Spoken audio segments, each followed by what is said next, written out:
بسم اللہ الرحمن الرحیم الحمد للہ رب العالمین اللہم صلی علی محمد عبدک و رسولک و صلی علی المؤمنین والمؤمنات والمسلمین والمسلمات۔ لرن اسلام ٹوڈے چینل کے معزز سامعین کرام، السلام علیکم۔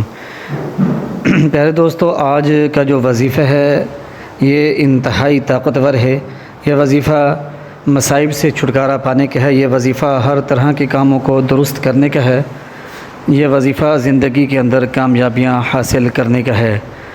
پیارے دوستو، یہ وظیفہ آپ نے جو ہے بعد نماز عشاء کرنا ہے۔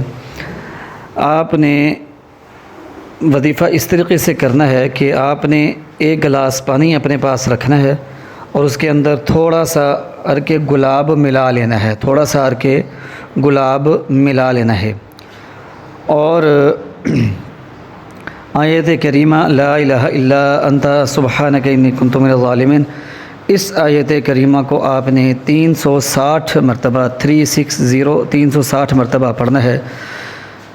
تو ہر تھوڑے سے وقفے کے بعد آپ نے ایک گھونٹ پانی کا پی لینا ہے، یعنی دوران وظیفہ تھوڑا تھوڑا پانی آپ نے پیتے رہنا ہے جس کے اندر عرق گلاب ملا ہوگا۔ اس طریقے سے آپ نے 360 مرتبہ آیت کریمہ مکمل کرنی ہے۔ اول آخر 9 مرتبہ درود پاک پڑھنا ہے۔ بعد نماز عشاء یہ عمل کر لیں، انشاءاللہ العزیز زندگی کے اندر آپ کو کامیابیاں ملیں گی۔ یہ وظیفہ کسی بھی قسم کی جائز حاجت کے لیے کیا جا سکتا ہے۔